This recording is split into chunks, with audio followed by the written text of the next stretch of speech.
Greetings. I'm Dr. Rajesh Reddy from the Center for Animal Law Studies at Lewis and Clark Law School.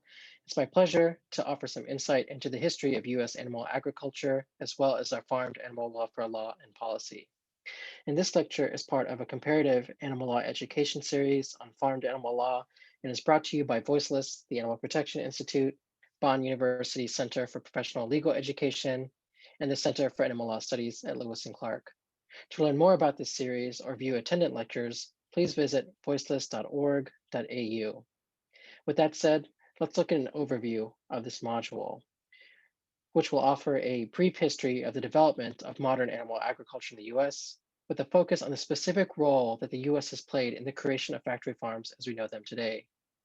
We'll also scrutinize some important statistics of US farmed animal agriculture for context, and then delve deeply into how the legal frame of the United States doesn't just tolerate, but really provides for a number of the systemic cruelties that we see, with a few case studies to illustrate certain key points. And then finally, we'll explore the efforts at reform helmed by leading animal protection organizations and animal advocates like yourself. With that said, let's consider how we got here. So before we can dive into a discussion of US farmed animal law, it's important to appreciate the scientific developments and economic realities that made industrialized farming possible in the first place. Now, notably, many of these developments took place in the United States. And to streamline this narrative somewhat, we'll focus on the world's most farmed terrestrial animal, the chicken. So the discovery of vitamins provided the foundation for factory farming in the early 1900s, and the production was hailed as a means to supplement nutrition and prevent disease. But what did this mean for animals raised for agriculture? So in the early 1900s, chickens were generally raised for eggs, not meat, which was considered sort of a byproduct of egg production. And egg production was relatively expensive and seasonal because chickens were less productive in winter due to the lack of sunlight and a resulting deficiency in vitamin D. But with the discovery of and the ability to mass produce vitamin D, chickens, both spring chickens, known as broiler chickens, and egg laying hens, could be raised indoors year round. And the discovery of vaccines and antibiotics in the 19 teens laid the foundation for factory farming. Later on, science provided for more robust animal husbandry practices to create more productive egg laying hens and larger broiler chickens. In 1927, you had the General Electric Company, and they produced the world's first electric refrigerator. So consumers could safely store eggs and meat longer, and thus consumers could buy more at any given time. And in turn, farmers concentrated on raising chickens year round. And this led to less diversification and increased specialization in agricultural production. To offer a snapshot of the sector in 1930, approximately 1 in 5 Americans worked in the agricultural industry. But let's talk about the impact of war.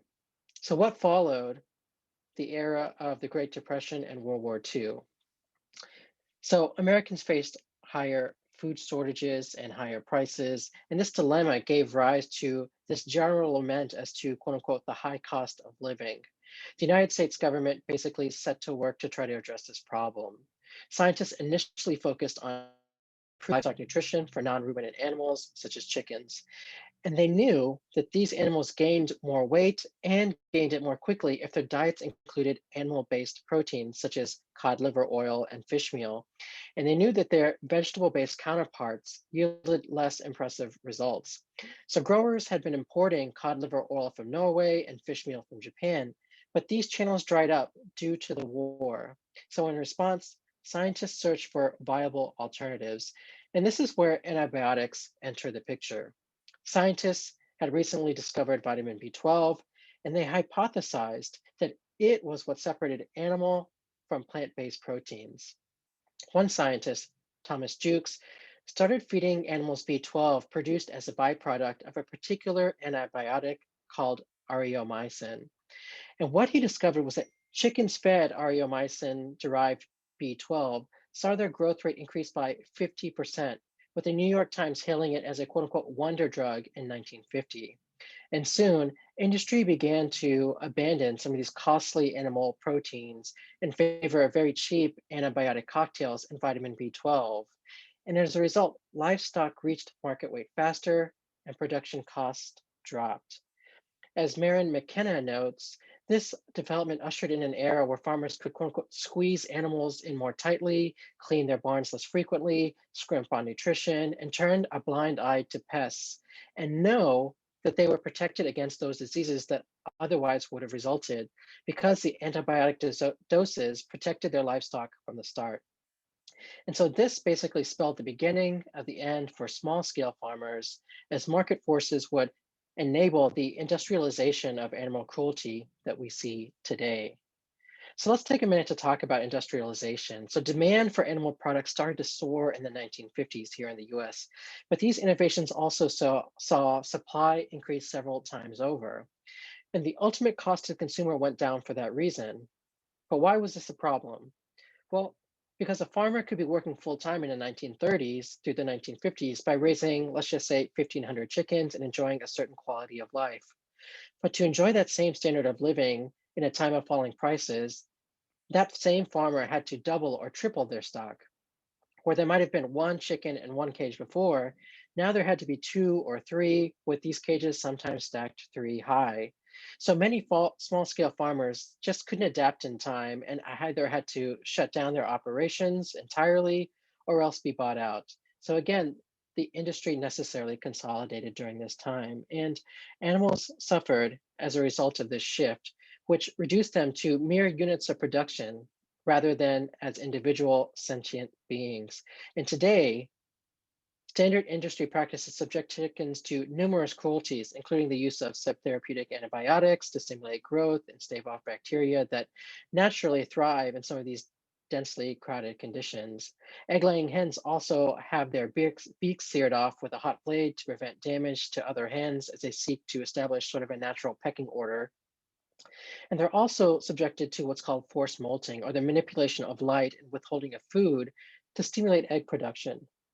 And genetic modifications have also seen hens produce more eggs than their ancestors. For example, around 1950, a hen might produce upwards of 150 eggs a year. Today, that number has more than doubled, and most of these hens are killed in just their second egg laying year, which is when they are regarded as unproductive or quote unquote spent. And broiler chickens now reach slaughter weight in as little as 6 weeks, whereas in the 1970s, it took approximately 3 times as long. And the cruelties of industrial agriculture are felt by other commonly farmed animals, not just chickens. So cows, pigs, fishes also undergo routine mutilations. Piglets, for example, undergo tail docking and anesthetized castration to combat what's called boar taint, or this odor that affects the smell and taste of pork from a percentage of male pigs who reach puberty. And the conditions in these factory farms are so crowded that pregnant sows are often confined to what are called gestation crates, or these metal cages that prevent them from turning around to prevent the crushing of newborns, who are likewise being raised for slaughter. And in the US, industrial animal agriculture represents the predominant form of farmed animal production, accounting for approximately 99% of terrestrial animals raised for food. Although the foundation for industrial animal agriculture and practices find their root in the US, factory farming methods have been exported around the world by an increasingly consolidated animal agriculture industry and now make up 90% of total meat production. So, with that said, let's go ahead and look at some farmed animal statistics. An astronomical number of animals are slaughtered for food each year in the United States. As of 2019, the number of farmed animal deaths come out to approximately 33 million cows for beef, 129 million pigs, over 9 billion broiler chickens, over 100 million spent layer hens, and more than 200 million turkeys and 2 million sheep and lambs. And if we consider aquatic animals, we have to note that we don't even regard them as individual beings, but rather consider them in terms of tons or units of weight. And although this makes it difficult to determine the exact number of aquatic animals that the US consumers consume, it's estimated that the US consumed approximately 3.8 billion finfish and 43.1 billion shellfish in 2013 alone. So with that landscape sort of laid out for us, let's turn to some of the laws that implicate the conditions in which these animals are raised, transported, and slaughtered. So the main three categories in which we see farmed animal laws working in the US. So with respect to farmed animal rearing, it's of note that there's no national law that protects animals in a factory farm setting, where they spend almost the entirety of their lives. So the principal US Animal Welfare Act specifically excludes animals being raised for food or fiber from the scope of its protections. And this leaves the issue of farmed animal welfare up to individual states whose producers are actually competing to increase profit at the cost of animal welfare. And given the immense lobbying power of the industrial agricultural industry, one of the most powerful in the US, states are encouraged to essentially turn a blind eye to farmed animal suffering in their individual anti cruelty codes. Now, generally speaking, this disregard for farmed animal welfare manifests in one of two ways. The first is that farmed animals, such as pigs, sheep, cows, and chickens, are often excluded from the definition of animals under a state's general anti cruelty code. But even if some farm animals are recognized as quote unquote animals under a state's general or agricultural specific anti cruelty laws, the statutory language will exempt commonly accepted animal husbandry practices. So by design, this exemption is tailor-made to allow industry to treat animals almost any way they want. Put differently, if a certain percentage of industry subjects animals to a cruel practice, by virtue of the simple fact that they do this, it may no longer be considered cruel under the law. Such treatment includes, for example, the tail docking of pigs and the debeaking or searing of beaks of chickens. And if we consider this framework critically, the reason that there has to be the safe harbor for commonly accepted animal husbandry practices in the Animal Cruelty Code is that they would otherwise be prosecuted for what they objectively are, and that is animal cruelty. It's just one example of how difficult it can be to improve conditions for farmed animals. The state legislature of New Jersey gave its Department of Agriculture oversight over farmed animal production methods back in 1996, with this directive to consult an agricultural college on humane standards for the raising, keeping, and marketing of animals.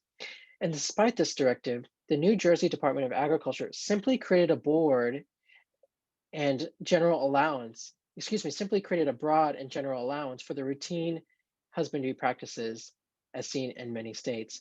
And opposing this appeasement, the New Jersey Society for the Prevention of Cruelty to Animals filed suit, arguing that the state's Department of Agriculture had arbitrarily created these standards that subject animals to unnecessary pain. And this case illustrates just how fraught affecting change for farmed animals can be. First, the agricultural college that the legislature required the Department of Agriculture to consult with did not actually incorporate humane practices into its program, which was financially supported by the agricultural industry. And in the end, even though the legislature mandated humane standards be created, the court argued that a balance needed to be struck between animal welfare and the realities of modern day production methods. As such, it afforded the state's Department of Agriculture significant deference in its interpretation of what constitutes humane farmed animal practices. So, although no federal law controls the welfare of animals when they're being reared, it does figure into the context of farmed animal transport. Now, notably, the 28-hour law, which was passed in 1873, created guidelines for farmed animal transport and represents the first federal law to contemplate animal welfare in any context. And that said, it would be a mistake to characterize the law as purely or even predominantly concerned with the welfare of animals. The law was basically a product of significant outcry by ranchers in the western states who were shipping their cattle, pigs, and sheep by train hundreds, if not thousands, of miles to Midwestern and Eastern states for slaughter and sale. And in the mid 1800s, the railroad was a monopoly and represented the only practical means of long distance transport. And given that the transport of animals was less profitable than transporting other commodities, farmed animals were often kept in rail cars for days with little or no care. Animals often did not survive the trip, and those who did lost significant weight and, as such, lost considerable value when weighed at the time of slaughter. So, in response, farmers, ranchers petitioned Congress, who responded with the 28-hour law. And the law applies to interstate transport of pigs, sheep, and cows, and requires carriers to provide them with food, water, and rest every 28 hours of travel. However, the law allowed for longer periods of confinement without food or water as a result of accidental or even unavoidable causes. And subsequent revisions allowed this time to be unilaterally extended by 8 hours by the animal's owner or by an additional 8 hours for sheep by the carrier if the 28-hour period ended at night. And together, these and other provisions render the 28-hour law as something of a misnomer. And while the law was arguably created with the economic interests of the animal's owners, as opposed to the welfare of the animals in mind, it did usher in important animal welfare gains. That said, the law contains significant loopholes. For example, due to revisions of the law, it no longer covers water or air transport, and has been interpreted by the courts to include pigs, sheep, and cattle only. Poultry, who represent approximately 95% of all terrestrial animals farmed for food, don't actually qualify as animals under the law, according to the US Department of Agriculture, or USDA, which is balked at having to enforce these provisions. As with many farmed animal protection laws, fishes are also excluded. Another shortfall of the law is that it applies only to interstate transport. Animals transported within state lines do not actually benefit from its protections. Now, approximately 3 dozen states include specific language to transport, um, include specific laws with respect to transport in their anti-cruelty statutes. In most of these cases, the relevant welfare provisions prohibit the transport of animals in a quote unquote inhumane manner, a definition that does not have specific guidelines. And 4 states prohibit the transport in a manner that poses a risk of injury to an animal or jeopardizes their safety. The state of Vermont, notably, addresses only overcrowding in vehicles, and the state of Arizona, for example, limits its regulations to equines being transported for slaughter. So let's talk a little bit about farmed animal slaughter laws in the United States. The regulation of farmed animal slaughter largely arises out of undercover reporting. In 1906, Upton Sinclair published the novel The Jungle, which exposed the treatment of Chicago slaughterhouse workers. But what most captured the public's attention were the unsanitary conditions in which the meat they were eating was being produced. Now, notably, the US president at the time, Theodore Roosevelt, was exceptionally suspicious of Sinclair, who was a socialist. And so he sent officials to make surprise inspections to basically debunk Sinclair's narrative. And what his officials reported so disturbed Roosevelt that he became one of the loudest champions of meat production regulation. So just months after The Jungle came to print, he signed into law the Federal Meat Inspection Act, or FMIA. Now, the FMIA made it a crime to adulterate or misbrand meat or meat products sold for human consumption. The law was designed to ensure that meat and meat products were processed under sanitary conditions, whether in the United States or abroad. Now, notably, poultry were not covered under the FMIA at this time. The regulation of poultry slaughter wouldn't come until 1957 with the passage of the Poultry Production Inspection Act, or PPIA, which afforded regulatory oversight to poultry production to the USDA. Now, at this time, a significant amount of attention was being paid to the conditions in which meat was produced.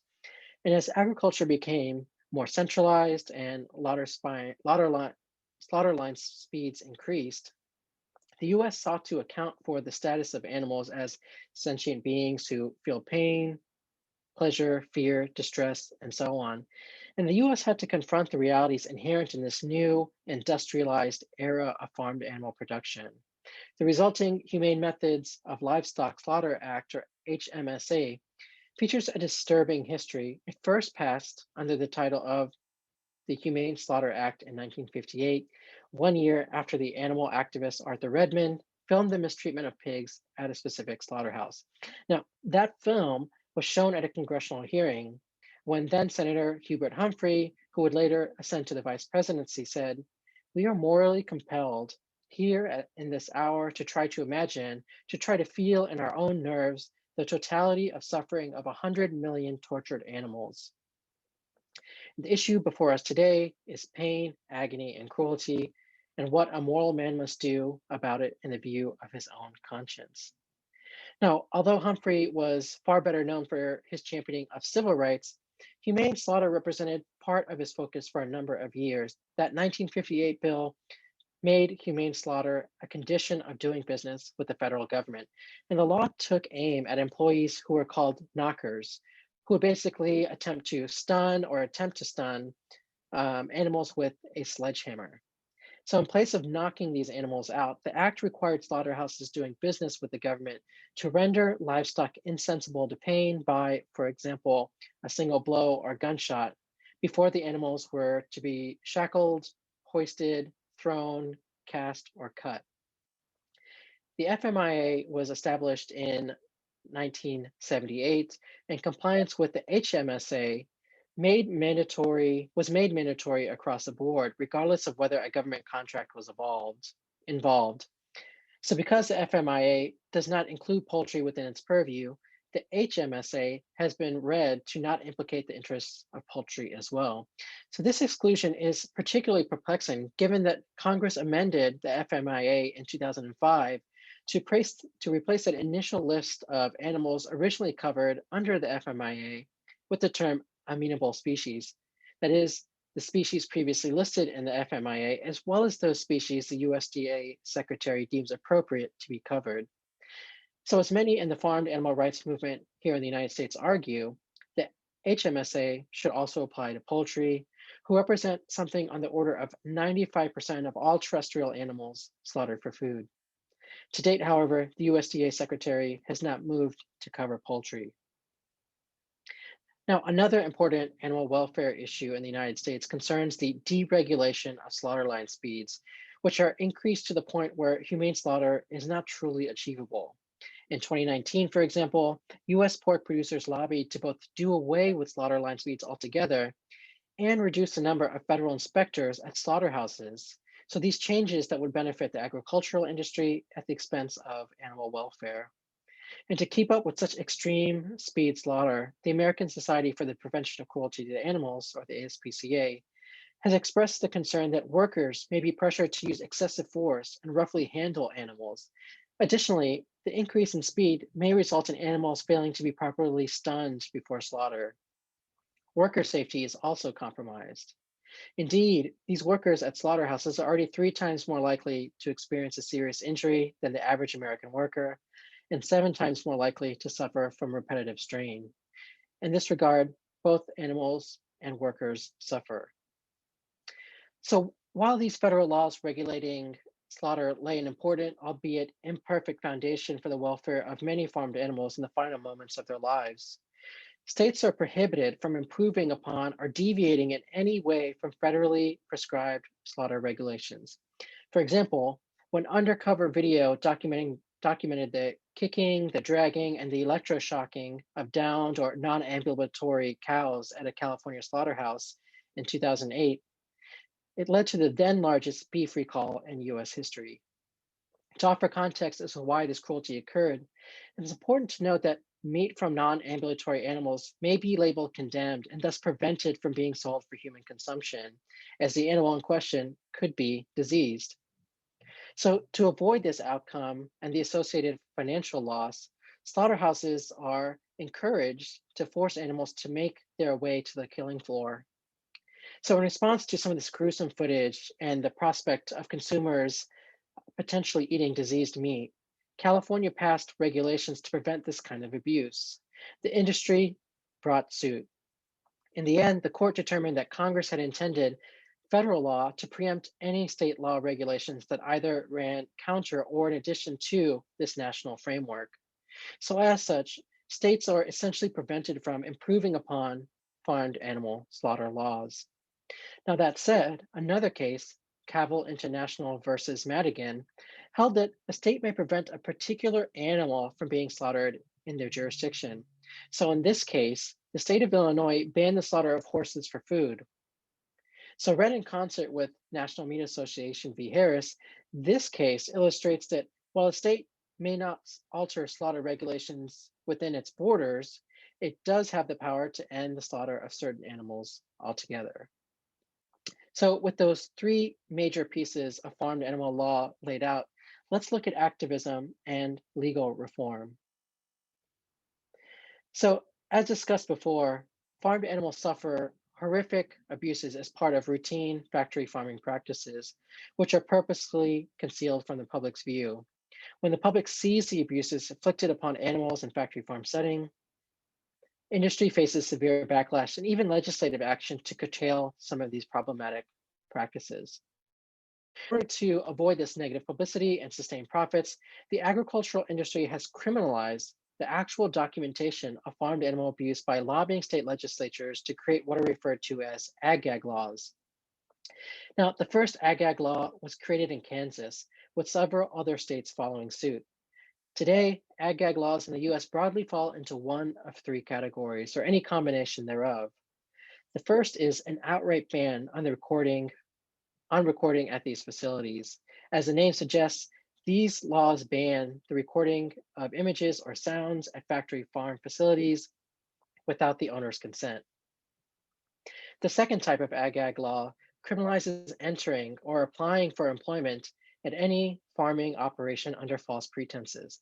Now, this type of ag-gag law effectively makes it a crime for undercover activists seeking employment at factory farms to not disclose their affiliation with an animal protection organization if asked. Of course, if the activist does so, they'd no longer be undercover and would almost certainly not be hired. Now, both of these types of laws have faced considerable legal challenges on the grounds that they stifle free speech, which is protected by the First Amendment. Indeed, it was clear from their legislative histories that the animal agriculture industry intended to target animal advocates who wanted to shed light on industry abuses. For example, the state of Utah, when it passed its ag-gag law in 2012, um, one legislator referred to propaganda groups bent on undoing animal agriculture and voicing support for the bill. And the bill's own sponsor framed it as a means to combat quote unquote vegetarian people from quote unquote hiding cameras and trying to modify the films. And having ruled many of these ag laws to be unconstitutional, the courts have warned that they strike at the core of public debate and free speech in their desire to silence just one side of an important issue. Now, the third type of ag law, the quick reporting law, is arguably the most insidious of the three. Given that the first two types were heavily scrutinized by the courts, the third type of law doesn't actually criminalize the actual recording of industry practices or the seeking of employment under false pretenses. Rather, this law requires all evidence of animal abuse to be turned over to law enforcement officials within 24 hours. So, on its face, this law appears to benefit animals by virtue of its law enforcement notification requirement. In reality, however, the law is designed to immediately expose undercover activists who may then be dismissed from employment or else relocated. And because this happens immediately, the activists cannot document a pattern of abuse to show that management knew or even sanctioned the cruelty in question. Again, what these laws illustrate is the extreme length to which industry will go to ensure that animal agricultural practices are never actually seen. And the reason why is that animal cruelty upsets consumers who look to hold the industry accountable. And indeed, many consumers do care about how farmed animals are treated. So the farmed animal protection landscape may look somewhat bleak given the industry has over legislators who pass anti-cruelty laws with exceptions sort of baked into them. However, activists in some states have put the issue of farmed animal welfare directly to consumers. Now, this was the case in 2001 when animal advocates in Florida sponsored a ballot initiative to ban gestation crates at their state's constitutional level. Now, over 600,000 signatures had to be gathered to get this initiative on the ballot. And in November of 2002, 2.5 million Floridians voted to outlaw gestation crates and enshrine this particular protection at the highest level of state law. And the preamble to the initiative is important. And it reads that the inhumane treatment of animals is a concern of Florida citizens. To prevent cruelty to certain animals, the people of the state of Florida hereby limit the cruel and inhumane confinement of pigs during pregnancy as provided herein. Now, notably, the initiative faced such little opposition from state industry because Florida didn't have a strong pork market. So, as such, it affected little change on the ground. However, its success lay in illustrating a proof of concept. Consumers care about farmed animal protections and will eventually vote to act to improve farmed animal welfare when legislatures and legislators will not. So in 2008, advocates turned their attention to California to change the industrial agricultural framework there. And what resulted was the then most expensive ballot initiative in the country's most populous state. Putting the question of farmed animal welfare to its people, California became the first state to require that egg laying hens, pregnant sows, and veal calves have enough room to stand up, sit down, lie around, and fully spread their limbs. Now, voters voted in favor of the ballot initiative by a substantial margin, approximately 2 to 1. And as a result, producers in California had to create more spacious accommodations for the animals in their care. Now, it should be noted that the California legislature drastically increased the reach of the law by illustrating how eggs produced by hens in battery cage conditions, which was a predominant mode of egg farming in other states, increased the likelihood of salmonella poisoning. So, in light of this finding, California passed a law requiring that all eggs sold in California, not just those produced in California, had to come from hens housed in the same sized or even larger cages. And what this saga illustrates is just how important farm to animal cruelty issues are to consumers who will vote not only at the ballot box, but also with their spending dollar to buy products that afford animals more humane conditions. Now, on the heels of California's success, other states have passed similar farmed animal improvements through ballot initiatives, thereby bypassing state legislatures. Now, let's talk a minute about factory farming and false advertising. Perhaps nowhere is the consumer desire for animal products that come from more humane conditions clearer than by advertising on packaging. In the US, the industry has taken note of this consumer preference and willingness to pay more for higher animal welfare products.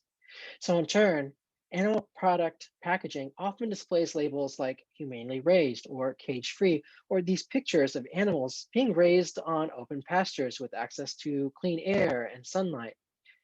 Unfortunately, the claims made on this packaging are not always accurate. So, in response to some of these deceptive practices, often referred to as humane washing, animal lawyers in the United States have sued on behalf of misled consumers under false advertising laws. And courts have upheld these claims, observing that conscientious consumers have made their decision to purchase a product based upon the producer's claims of treating animals humanely.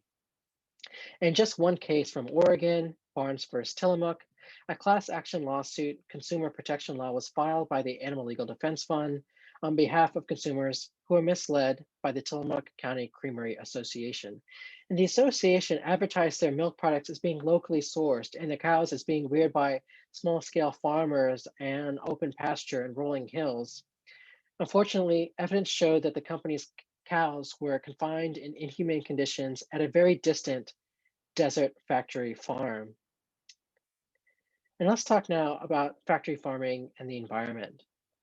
The cost of raising animals for food in the US has had devastating impacts on the environment, climate, and rural communities. And factory farms in the US produce more than 1 million tons of manure each day.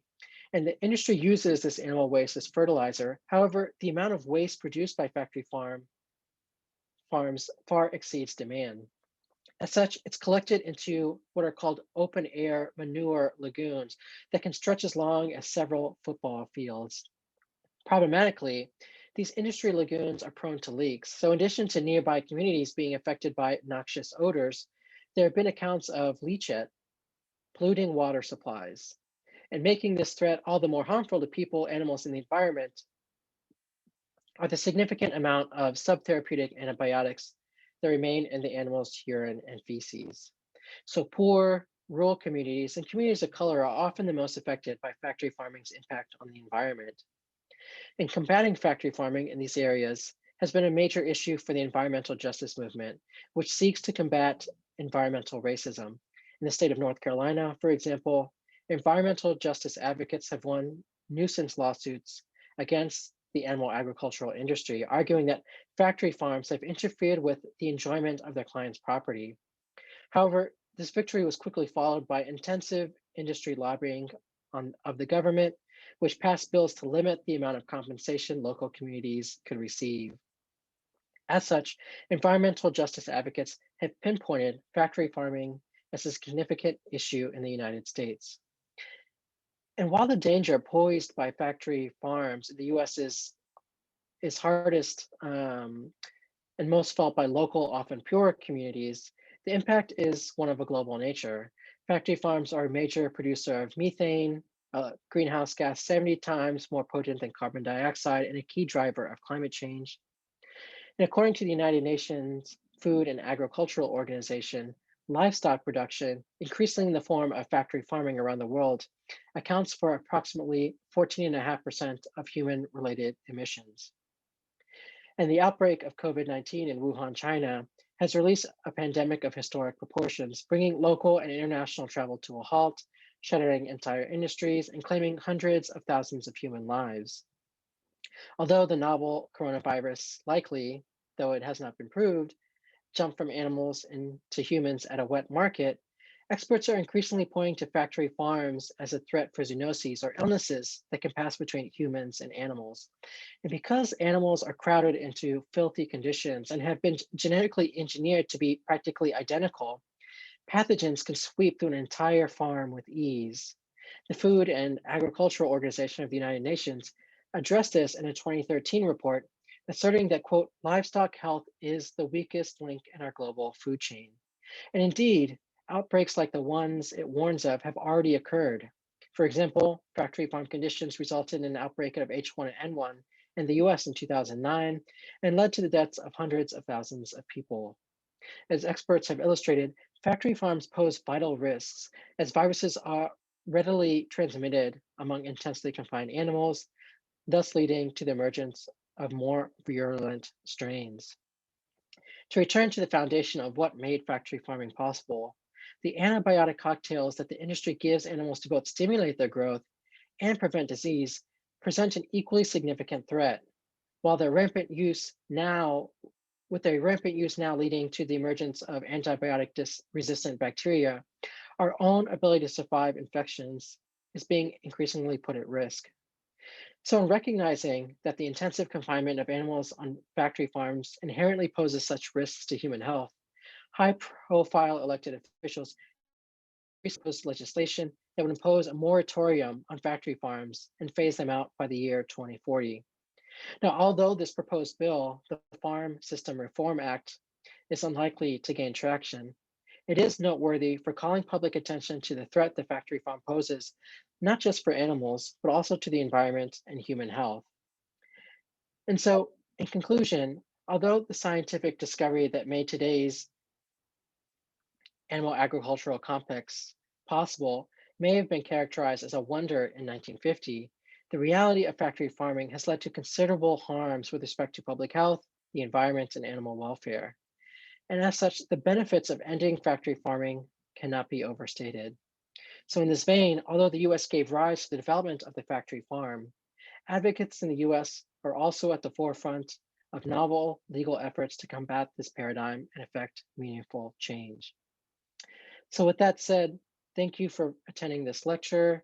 And to find out about animal agricultural practices in the US and abroad, please contact me at my email there on the screen. And again, thank you very much.